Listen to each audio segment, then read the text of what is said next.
Happy Pride, y'all. The Ultimatum reunion. Let's watch. Is there a reason why you fucked Ray? Oh, I'm sorry. Ray fucked you. No. And there was penetration. But it's wait, not what's the funny part? It's not funny at all. You end up being inside of the person I came here with and that I love. You don't fuck friends. You don't fuck. Okay, so they're presenting at the reunion this clip. That's interesting. So we'll see how they react, and maybe there'll be an explanation. I mean, we did hear later that Ray had said to Lexi that Ray would not get together with Vanessa. So that adds to the landscape for Lexi, but not regarding Vanessa. I don't imagine that we're going to get a very satisfying response. I don't. We'll see. Let's watch. Friends like that.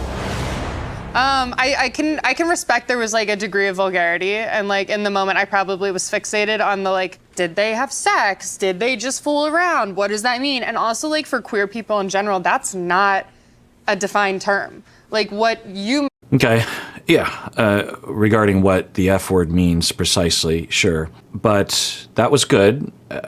Usually I'm expecting pure defensiveness without any sort of accommodation for reasonableness. And Alexi's saying, yeah, okay, I was being vulgar and I guess I was fixated. I hope she can drill down on that a little bit because, yeah, the way that it looked, especially as time went on, was that Lexi was very threatened that Ray had been with someone, and Lexi really did not like Vanessa, okay? And that made it so that Lexi was confused or triggered or discombobulated or something, and just in a hostile manner was going after Vanessa. And, you know, the only phrase that I had was slut shaming. It's not the same, but it's in that camp, right?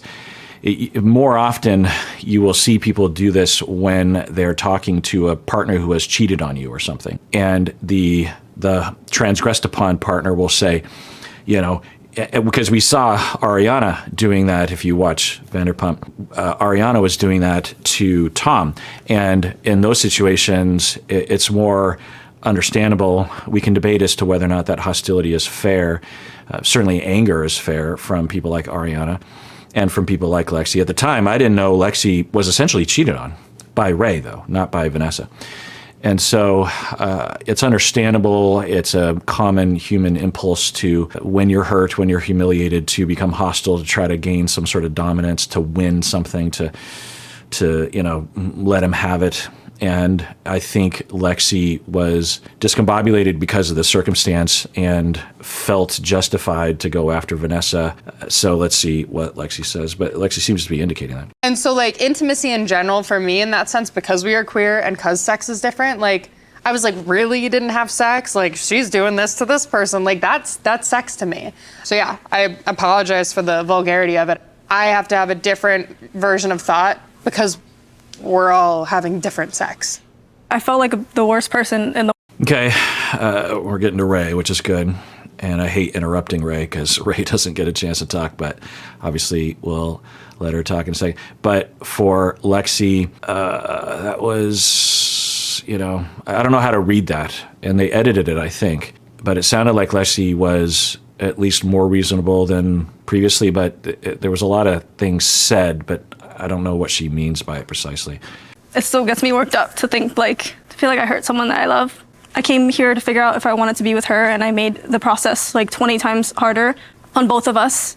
I mean, regardless of whether we had discussions about being okay with doing whatever, like you can't promise anyone you're gonna be okay, right? Like At the end of the day, you don't know how you'll feel until. Well, that's weird. I think what Ray is saying is, one, Ray is being kind and understanding how Lexi would feel, which is totally understandable, you know.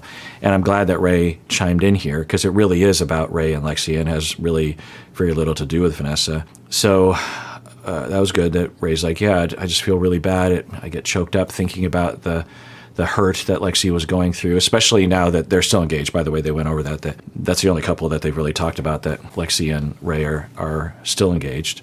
And but then Ray seems to indicate, I'll rewind it because I'm able to get into it, but Ray basically was indicating that Ray and Lexi had a conversation about whether or not they would be comfortable or not. And so she seems to be implying that Ray and Lexi had established that they would both be comfortable if either one of them got together with their prospective person. And Ray's saying, regardless of that conversation, I still should have accounted for Lexi's feelings if I did, So did you hear that? Let's rewind. I'm here to figure out if I wanted to be with her, and I made the process like 20 times harder on both of us. I mean, regardless of whether we had discussions about being okay with doing whatever, like you can't promise anyone you're going to be okay, right? Like at the end. Yeah. Maybe Ray is in denial of what Ray said to Lexi, but given Lexi's reactivity and the strangeness of Lexi's approach to things, it's possible that Lexi either distorted or just kind of made it up, maybe, as a way of trying to explain why she was so upset. Maybe Lexi and Ray did have those conversations about being okay, and then Ray did get together with Vanessa. Lexi really got upset, and there's a chance that Lexi was really hostile to Ray behind the scenes. Given how hostile Lexi was on camera, that's possible. And we did see Ray seemingly kind of shook up a little bit the morning after, because she had already talked with Lexi by that point. And given their history, and we can imagine that Lexi might have been quite pointed to Ray. I don't know that, and then at some point Lexi starts to recover, and then she's talking with Mal, and Mal's really helping her. And at some point Lexi is saying, "Well, maybe I was a little fixated." She started using that language, and then she's maybe trying to figure out, well, how do I explain like the way I was back then? Maybe if I say we had this agreement when it wasn't clear between, I don't know. We'll watch. It's anyone you're going to be okay, right? Like at the end of the day, you don't know how you'll feel until it happens, and you have to feel it. Mm-hmm. Yeah, and it is odd, right, that Lexi would even want to have that agreement with Ray, right? Because Lexi was the one that gave the ultimatum. Lexi's the one that got Ray to be on the show, right? So why would Lexi do all that, knowing the format of the show, knowing that each individual, Ray included, is going to have a trial partner and live with them and sleep with them, and then in the moment say, you can't get together with Vanessa, Well, I guess we have the answer, or I could imagine that she would change her mind when she met Vanessa, right? In love with each other. We weren't romantically involved. We both ended up doing something, and it wasn't necessary, and we both knew that. It wasn't something that we needed to do to help us on our journey. And I felt that then, so did Ray, and I think we both feel the same way about it. We recognize that it didn't need to happen. It didn't. Okay.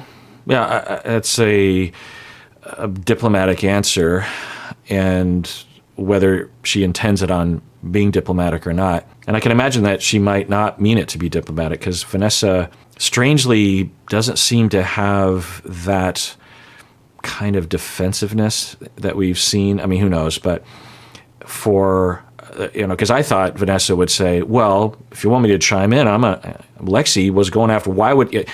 Because Vanessa, if I were in Vanessa's shoes, I would have a bone to, if I understand the situation right, I would have a bone to pick with Lexi that, why were you attacking me that night? What did I do wrong? And this idea that two people can't have consensual sex, even if they're not romantically involved, that two people can't have consensual sex, even if they don't plan on getting married. Like, you were yelling at me because of that? You were upset with me because of that? You were turning people against me because of that? Like, that's on you. That's something, Ray and I made a choice, and you were technically broken up. So I didn't think I was pulling anyone away from anyone. I thought I was doing the process. I feel like it maybe didn't totally seem like that. Felt very you were going through it and having an emotional situation, and you were like, we fucked, it was fun, haha, we did funny things. I agree. I recognized immediately Ray's heaviness. Vanessa was having fun, and it was a good time. And Vanessa also recognized that for Ray it was complicated, right? But I don't know if Ray told Vanessa how complicated it was. I mean, there's a little bit of that. And, maybe Vanessa was a little I don't know, not noticing of things around her, which I think is an issue of hers, meaning that reading between the lines, like if Mal were there, Mal would go, oh, even though Ray wasn't giving very overt signs of suffering, I think Mal would have picked up on it, But I don't know if that's necessarily Vanessa's responsibility to investigate that. So yeah, Vanessa said, yeah, it was fun. Now, if Lexi wants to go after Vanessa for, being flippant about having sex, Lexi could say, I just didn't like it that when we were at dinner that night, that you were just being flippant about having sex with my partner, my former partner, but, let's just be honest, my partner, Ray. And you were just describing it like it was no big deal. And you didn't temper it at all, knowing that I was sitting right there. That's an honest beef. It's not a huge beef, given the fact that that's the whole reason why Lexi signed up for the show. And, just imagine all the thinking that a smart person like Lexi would have to go through to make sure that this was something that they wanted to do. But, it was a transgression. I would understand that. But Vanessa, it's not okay for Vanessa to have casual sex with someone and then to talk about it like it was fun. Like Vanessa's supposed to show up and be like, oh, there's this horrible thing that happened. I had a good time last night with Ray, and it's just such a big deal. Like, I don't know. On it, and that was me trying to make light of it. I think a great thing for me that came from reflecting on this, such a crutch for me, is being the bold person, the funny person, trying to. Wow. I mean, Vanessa's a better person than I am. Like I said, if I were in Vanessa's shoes, if I understand the situation right, I don't know if I would feel comfortable enough to actually admit that there was something wrong with me. And yeah, this probably was a factor, as I was kind of referring to earlier. But yeah, good for her that she can recognize this. Make a joke out of everything. I've done that my whole life, and I never realized that. I don't need to do that. It's not always appropriate, and it doesn't come out well, and I don't want to do that anymore. I'm sorry I affected you, and I don't expect you to be my friend, and I will stay out of your life, as I feel like you can recognize I have. Okay, wow. What a turnaround. But people are complicated, and people have defenses, and yeah, wow. And so I have, for a long time, been a clinician and a professor and a podcaster. And in my world, narcissistic personality disorder, or narcissistic traits, is a complicated clinical construct with a lot of research, and it takes arguably a dozen years of education and experience and supervision and mentorship to even 80% understand narcissism and its various forms and the different definitions of it, the developmental aspects of it, the linguistics of it, the history of the construct. So, it's complicated, and it's something, along with several other constructs in psychology, and along with all of the conversations I've had with students and clients and otherwise, this nomenclature, this taxonomy, this set of concepts is kind of dear to me in a way. It's sort of be like if, I don't know why I always think about plumbers. I have a suspicion I always secretly wanted to be a plumber, as I've talked about before. But for plumbers that love their profession, I'm guessing there are certain tools or processes or theories of pressure and and physics of flow or something that are dear to them in a way, right? They're important to them.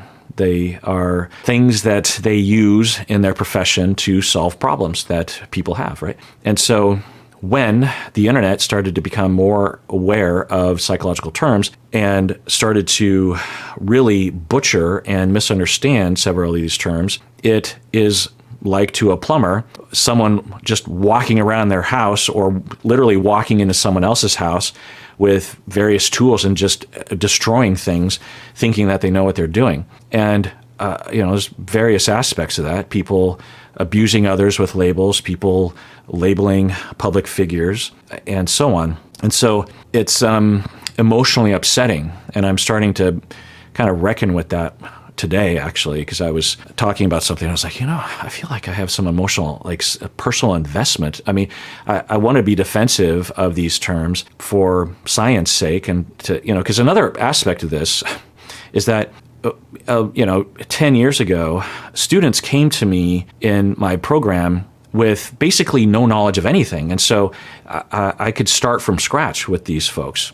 And now, though, most students are coming to me having been massively misinformed, because you can imagine that you are you want to be a clinician, and or at least you have a suspicion you want to be a clinician, so you're attracted to psychology topics online and discussions. And so if you don't know what you're looking at, you'll start absorbing the internet version of this, and it's mostly wrong, and some of it is vastly wrong, and you don't know the difference, so you just start absorbing it, and it seems like clinical. And there are a lot of clinicians online that don't know what they're talking about. I mean, just because you're a clinician doesn't mean you're an educator, doesn't mean you're an expert.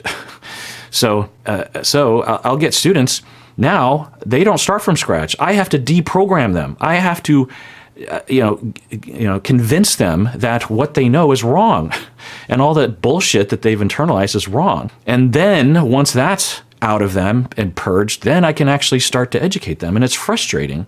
On one hand, I'm really glad that society and the internet is much more psychologically minded and trauma informed. But on the other hand, this is a byproduct that I'll take it. I'll take the overall awareness and the destigmatization of therapy.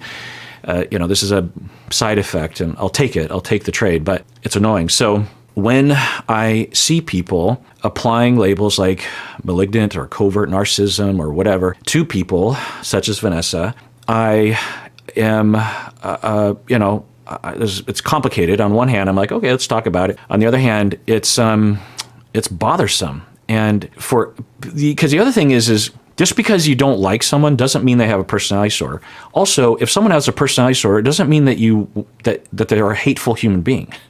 You might have people in your life who are on the narcissistic personality spectrum who are lovely individuals to you. They are wonderful. They're fine. They have a problem deep down, and it shows itself under certain circumstances.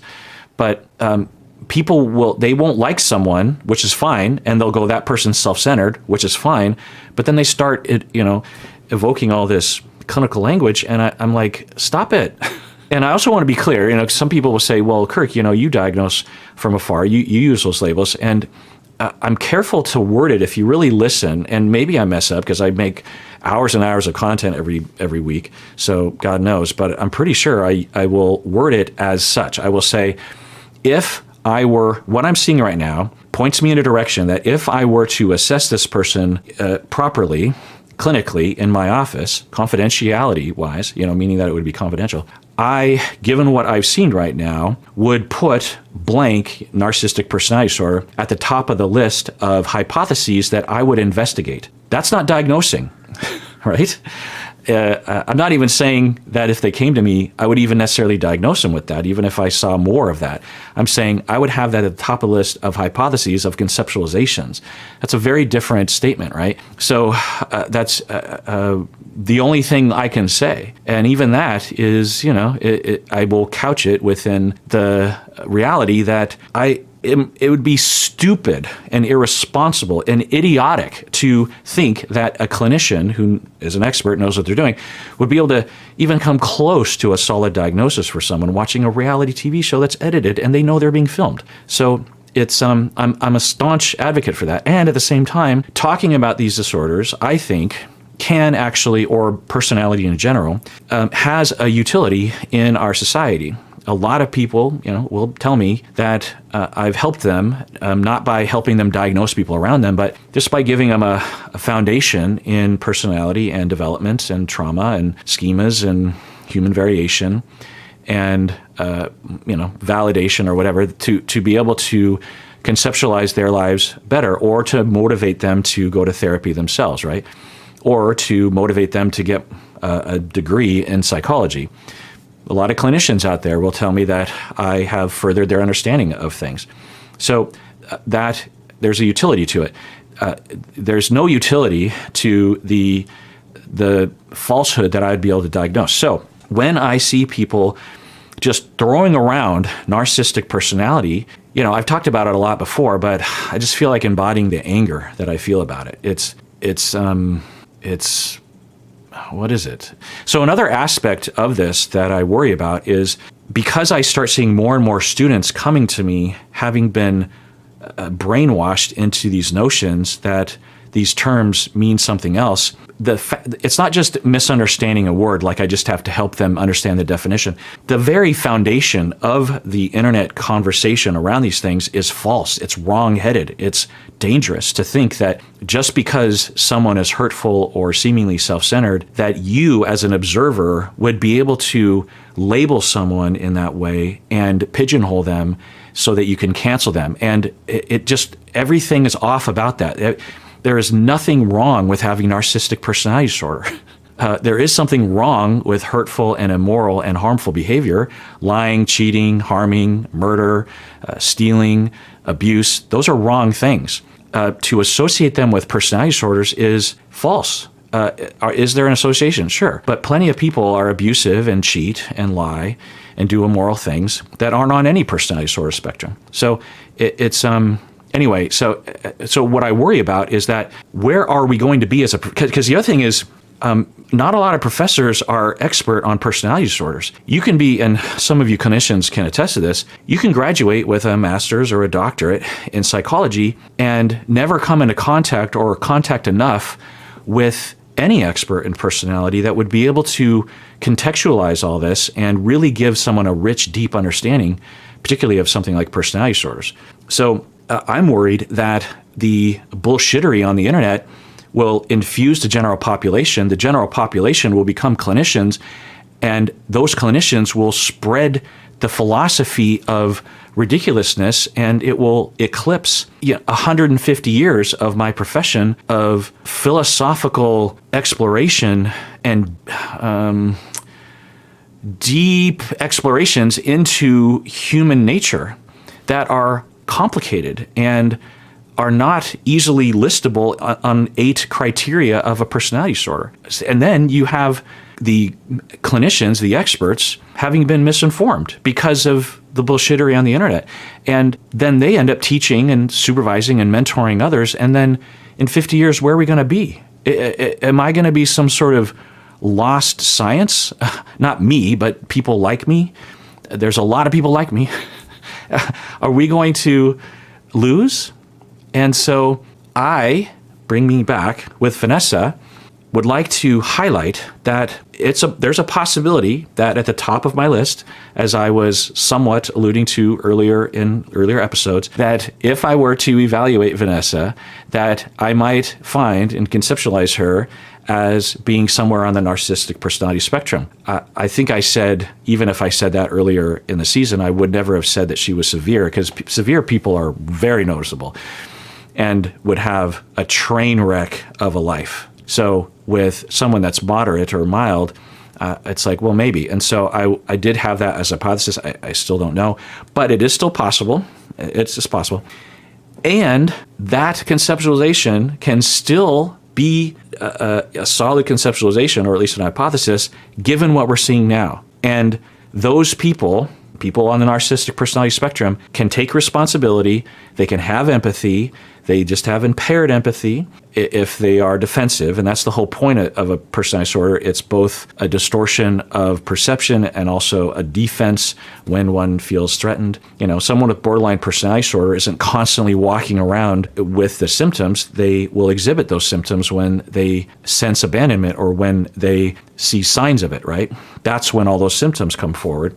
And when you have that chronically, then you have some of the chronic symptoms. But anyway, so I want to point out, this is, I guess, and I'm sure this won't have this effect because, not that many people watch these videos, but somehow I would like to package this whole thing with Vanessa. And who knows what Vanessa will do for the rest of this episode. Maybe she really flies off the handle, but it would still, be in this camp. Every time someone misuses and abuses terminology in my field online, I would like to take this example and say, I don't know, just shove it in their face and say, how does this make sense to you? Here is a real person who might legit be on the spectrum of narcissism, actual narcissistic personality, as a defense against pain and a defense against abandonment and worthlessness and irrelevance. And at the same time has empathy and care and altruism,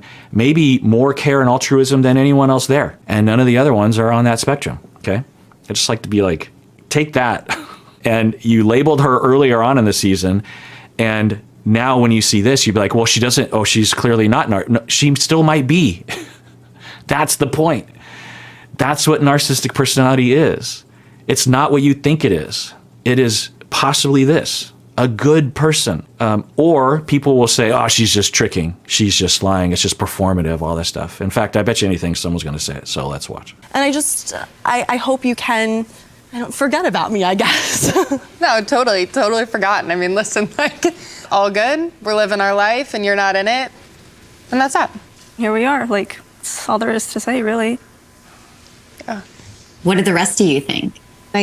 All right. Well, at the end of this episode, I want to clear something up. So some people were commenting below and being really nice about it and saying that they were thanking me for using the individual's pronouns. And, you know, it's great. But the way that it seemed like people were unsure about if I would actually do that or not. If, you know, what my political leanings were or what my awareness was. That's natural because unless you consume every single bit of my content, you might not hear every single, you know, topic that I'm going to talk about. And I just want to be clear that for, 30 plus years, I have been an activist for LGBTQ rights. I mean, when you work at a university, especially a university like Antioch, Seattle, as a straight person, as a straight cis person, I'm going to get a lot of education from my colleagues and friends and students, and the research and the field of psychology has been at the cutting edge. There have been some unfortunate historical events in the past, but right now, the various different professions, psychology, marriage and family therapy, counseling, social work, they're very vocal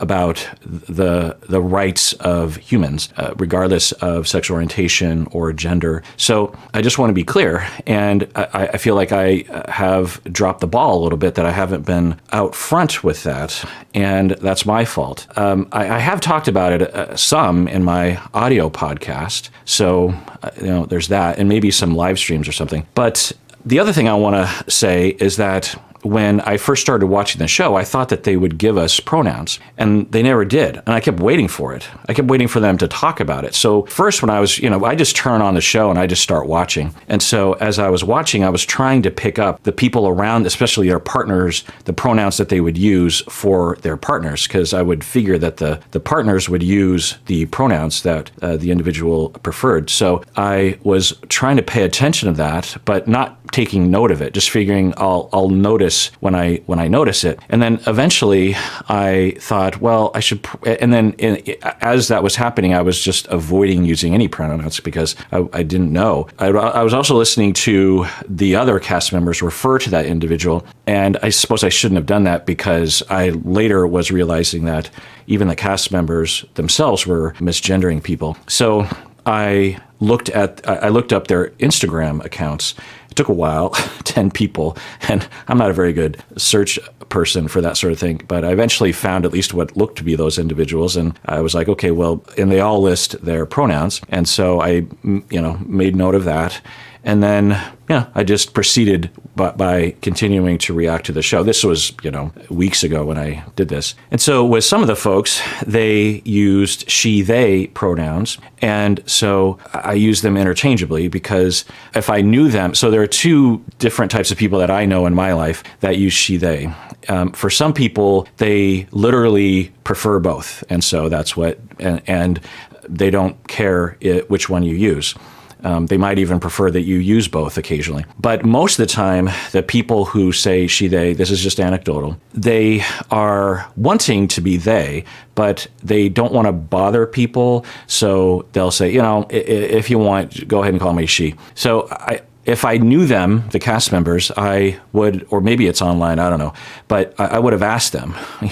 It's sort of like when I meet someone who has a name that isn't of the mainstream American naming system, and I will, but they go by an Americanized name, like my great-grandfather, his name was Kirk Honda, and he went by Joe. And when I meet folks like this, I'm like, so do you want me to call you Joe or do you want me to call you Kirk? Because it's not hard for me to, I'll butcher your name in my American accent, but, why would I call you a name that, I don't want you to accommodate me. Like I should be able to at least try to call to say your name. And everyone I've talked to has appreciated that. Yeah, I would prefer that you call me by my actual name, not the name that I allow Americans to use for me. Not everyone, of course, but it's just anecdotal. So I think it's kind of like that. They're like, yeah, I mean, I'd prefer that you use they, but if it's too much trouble, you can call me she. So I didn't know for these folks, or if it was some other thing. And so I just would use them interchangeably. And that's my thinking. And as a cishet person, inform me if that is off base. I'm open to being wrong. I often am. So yeah, I just wanted to clear that up because it was, I felt bad, ashamed of myself that some people were surprised that I was even using the individual's pronouns. It just felt like, am I not putting it out there enough? Am I not being vocal enough? And I'm not. Why did I talk about oppression. I talk about bigotry of gay people, of trans people, of non-binary folks, of bi people. I don't know if I talk a lot about bisexual people. I talk about that, but I don't go into specifics. So I thought I would here, and I hope that you can forgive me for giving the impression that I might not think about it very often. Just as an example, years ago, 15, 12 years ago-ish, at my university, given the fact that Antioch University prides itself on being at the cutting edge of this sort of thing and differentiating themselves from other universities because of that, I was surprised that our student handbooks were not written in a way that includes people that were non-binary. And so I personally, without complaining to anyone, I just personally rewrote the entire student handbook system to include, because it was filled with he, she, if the student, he, she, da-da-da-da. And so I just put in they everywhere and published it as that. And, no one was asking me to do that. No one was complaining about the student handbook. I just knew because it's obvious. It's not hard. It's not rocket science. It's not hard to do. It's just an obvious thing to do for people to recognize the reality that there's human variation. In the same way that I don't deny that there are some extroverts and some introverts. Right? It's like there's a wide variety of human beings, and that's just a fact. In fact, this isn't here nor there, but my very first client was a trans black woman. My very first client, 27 years ago, was a trans black woman. That's like saying, I'm not racist, I have a black friend. So that's neither here nor there. And obviously I knew, in fact, the reason why this individual came to therapy, at least on that day in the crisis, was because she was physically attacked for being trans. I won't go into detail because there might be a police report somewhere from then, but it was severe. And so obviously her being trans was a big part of the clinical picture, but the whole human being was there before me, and she was a client that I worked with. So anyway, I just want to be clear that that's who I am. And in my world, in my town, in my community, it's not a controversy. In Seattle, especially in certain pockets of Seattle, this has not been a controversy for years. And I think that's part of the issue. Is I used to talk about it more explicitly on the podcast maybe 10 years ago, because especially around trans folks, because it was somewhat of an emerging thing, right? But in Seattle now, it's just, there's no talk because it's not a problem. You have gender-neutral bathrooms at my university. The handbook says they instead of he, she, and I feel bad for folks who live in other communities or other societies, other communities in, even in my country, obviously. And so I guess I don't talk about it very often because it's like saying that it's not okay to be racist against black people. It's like, do I have to say it? It's so obvious, but I apparently do. I apparently do. And unless, especially cishet people, unless you're affirmative and you state as such, then how would anyone ever know? Because it's not a given for LGBTQ folks, it's not a given for queer folks when they see a cishet person, or really anyone, that they are safe to be around. So, along those lines, years and years ago at my university, we had a program where we started to have these badges everywhere that had a rainbow and it said safe zone. I can't remember what it was, like LGBTQ safe zone or something. And it was along those lines. It's like students don't necessarily know that they can talk to a professor unless it's advertised, that there's some sort of indication that at the very least there's an effort to make someone feel at home, to make someone feel accepted, that they're not in danger. And so, that's my fault. So I apologize. So I hope you can forgive me. And everyone, please take care of yourself because you deserve it. You really, really do.